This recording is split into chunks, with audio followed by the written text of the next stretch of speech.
Fala pessoal, tudo bom com vocês? Pessoal, a gente já conhece várias coisas sobre o SQL, como manipular dados, salvar, inserir, como juntar dados. Mas hoje a gente vai trabalhar uma forma muito mais produtiva, uma forma muito mais rápida no quesito junção de manipulação de dados com regras de negócio. Eu sou o Johnny Magalhães e vamos comigo. Pessoal, a gente já viu que no SQL a gente consegue criar tabelas, alterar a estrutura da tabela, remover colunas, adicionar constraints, ou seja, restrições. Conseguimos colocar chaves primárias, chaves estrangeiras, inserir dados, deletar dados, consultar dados, juntando várias tabelas e vimos formas até de juntar fazendo adições de conjunto. Lembra do union, do intersect? Pois é, hoje a gente vai ver um pouco sobre o PL/SQL. Mas o que é isso? Bom, existem coisas que só o SQL não consegue resolver.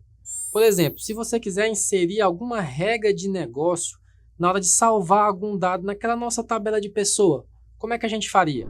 Imagina que nós temos 5.000 registros para ser inseridos.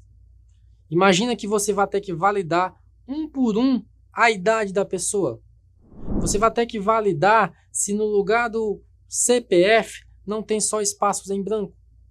Imagina ter que fazer isso um por um a cada nova execução daquele nosso insert into pessoa e os seus valores.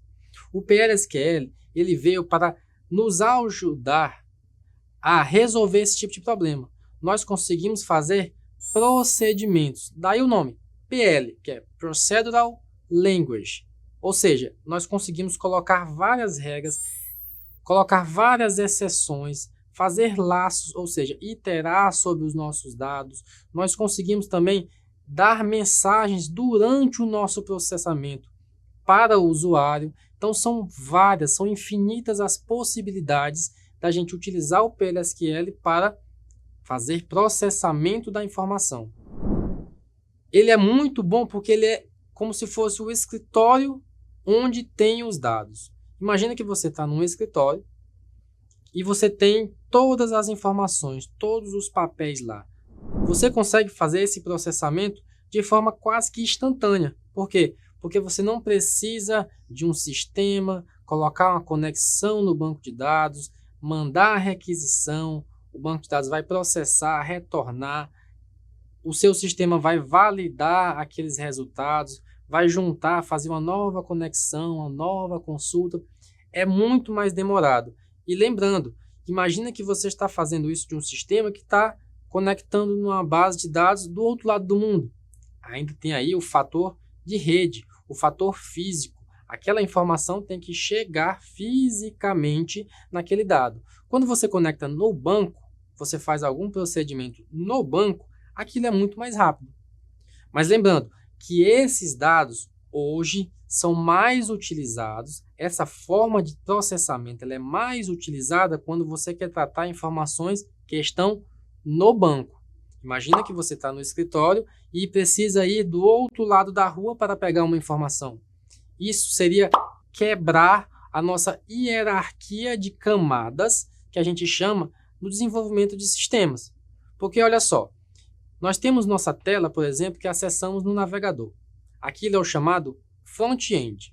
É o que a gente vê, é onde o usuário clica, é onde ele coloca para inserir, coloca para salvar, informa os dados. Ele manda aquelas requisições, aqueles dados, aquele formulário, para um servidor, onde está o sistema, e o servidor vai validar aquelas informações. Depois de validar, dando tudo certo naquela validação, ele vai e manda uma requisição para o banco de dados, fazendo o quê? Banco de dados, salva esses dados aí que eu já validei. O banco pega aqueles dados e salva na sua base. Imagina agora que a gente faça o contrário. Você está na camada mais abaixo, imagina que o nosso banco de dados é um cofre. Você está na camada mais abaixo, querendo acessar uma informação de fora. Você vai subir, quebrar camadas para acessar uma informação. Existem bancos que nem têm suporte a isso. Ou seja, você nem consegue conectar, fazer uma requisição via HTTP, uma conexão a outro site, a outro sistema no próprio banco. é aquela informação e, no máximo, outros bancos de dados usando um recurso que a gente chama de DB-Link. Então, novamente, essas informações elas são geralmente utilizadas para processar informações dentro da base de dados. Qual é a vantagem de utilizar isso?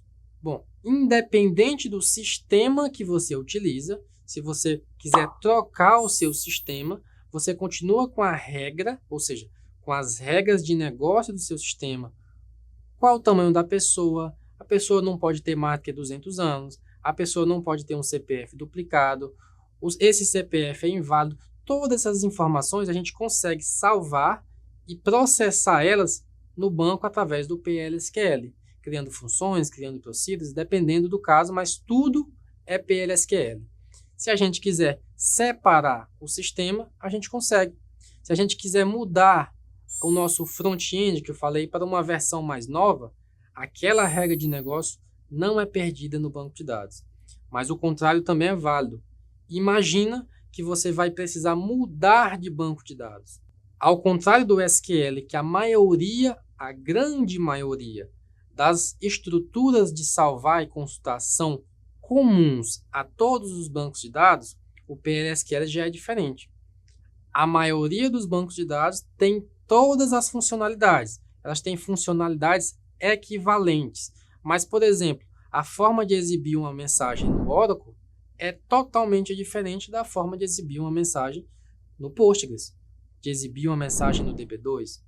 A forma de gerar uma exceção, de cortar uma conexão porque uma exceção foi lançada, são também diferentes dependendo do banco de dados. Então, migrar esses dados e essa regra de negócio do banco pode ser um problema caso esse cenário tenha que acontecer. Tudo isso deve ser pesado na hora de migrar tanto o sistema ou o banco de dados e também na hora de decidir onde essa regra vai ficar. O que realmente acontece hoje é, nós temos uma camada de front que conecta com o nosso back-end, com o nosso sistema. Elas são conectadas via uma interface para garantir o quê? O contrato, ou seja, o front-end vai mandar informações em um determinado formato para o back-end. Se eu quiser mudar o back-end, eu consigo desde que eu não mude o meu contrato, a minha interface. A mesma coisa serve para o banco. A gente manda as informações para o banco através de uma interface. E essa interface garante que as informações que vão para o banco vão ser, de fato, as informações que eu estou querendo salvar, independente do banco e independente do sistema, tá bom? Vamos ver agora como é que funciona a estrutura de um PL/SQL no Postgres, porque, novamente, ele difere um pouco dos outros SGBDs e isso é comum, tá certo? Essa diferenciação é bem comum. Vamos ver agora no computador como é que a gente declara uma linguagem procedural, um procedimento, tá certo? Olha, pessoal, lembrando, nós temos aqui nossa tabela de pessoa, tá?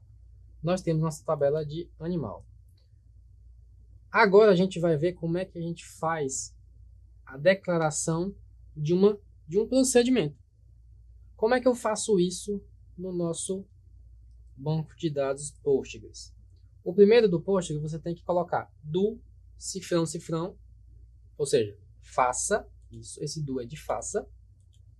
Cifrão significa que é para começar aqui e no final você também termina com cifrão. Aqui, depois disso, você tem uma região que você pode colocar o declare. O que é o declare? É quando você quer declarar variáveis. Ou seja, se você quiser usar essas variáveis no corpo do seu procedimento, você precisa declarar elas aqui. Elas têm esse formato: o nome que você escolher, o tipo que você quer e a atribuição. Ou seja, 2 pontos igual é uma atribuição no PL/SQL. Isso não é obrigatório. Eu não preciso iniciar uma variável aqui já declarando o valor para ela. E aí eu posso declarar quantas variáveis eu quiser, separando aqui por ponto e vírgula entre uma e outra. Quando eu for começar o corpo do meu script, vamos chamar esses procedimentos em PL/SQL de script, tá? a gente começa com o nome Begin. Aqui não importa ser maiúsculo ou minúsculo, tá? E aqui, tudo que eu botar aqui dentro vai ser o corpo do meu script. Lembra que eu falei que a gente vai ter que tratar cada linha que a gente quisesse inserir na nossa tabela de pessoa? Bom, dessa forma aqui, a gente consegue fazer uma validação antes de salvar os dados. Tá bom? Se eu colocar só aqui, raise notice. Esse raise notice, o que é que ele é? Ele é para imprimir na saída do nosso banco algum dado. Aqui foi, deixa eu colocar aqui as aspas. Aqui foi, opa, deixa eu copiar. Aqui foi executado. Aqui foi executado. Se eu quiser executar todo ele, eu seleciono Ctrl Enter. Aliás, executar script. Deixa eu copiar esse negócio aqui, porque ele deve estar com algum caractere especial. Né? Declare nome pessoa, o tipo, vou achar de 50. Vou atribuir um valor aqui para ele.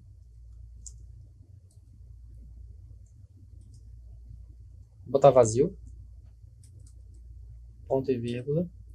CPF pessoa, char de 11, ou seja, vão ser 11 caracteres fixos. Vou colocar aqui a idade da pessoa. Aqui são as colunas da minha tabela, tá? Não é necessário que tenham todas. Vai depender muito da validação que a gente queira fazer para a nossa inserção, tá bom? Vou colocar aqui o nosso Begin. Quando eu dou um Enter, ele já bota o End embaixo. Vou colocar aqui o nosso cifrão. E vou colocar raise notice aqui. Que não pega a minha aspas. Aqui executou. Deixa eu ver se agora vai.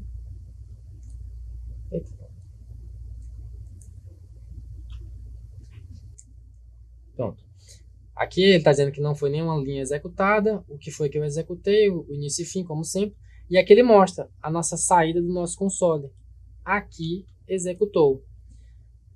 E eu posso fazer uma infinidade de coisas. Eu posso, por exemplo, colocar aquele nosso insert aqui. Insert into pessoa, nome, CPF, idade, values.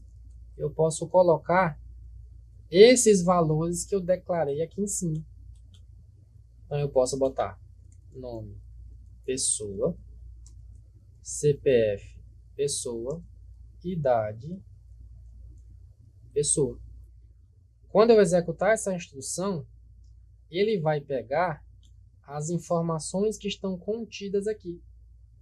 Então, se eu executar esse procedimento, ele vai dizer, ele vai fazer aquelas mesmas validações que eu faria se eu estivesse inserindo uma pessoa só com o comando insert. Aqui, qual foi o erro que ele deu? Chave duplicada viola a minha constraint de CPF, ou seja, eu estou inserindo uma pessoa com o CPF vazio. Tá? Se eu botar select all from pessoa, aqui nós temos o DOM com um CPF vazio. Aí eu posso salvar um outro valor aqui, ou eu posso alterar o meu CPF. Na verdade, o CPF da pessoa aqui, ó, é esse aqui. E agora eu consigo inserir os meus dados. Esse aqui ficou executado porque foi aquela antiga execução, já que eu já tirei aqui.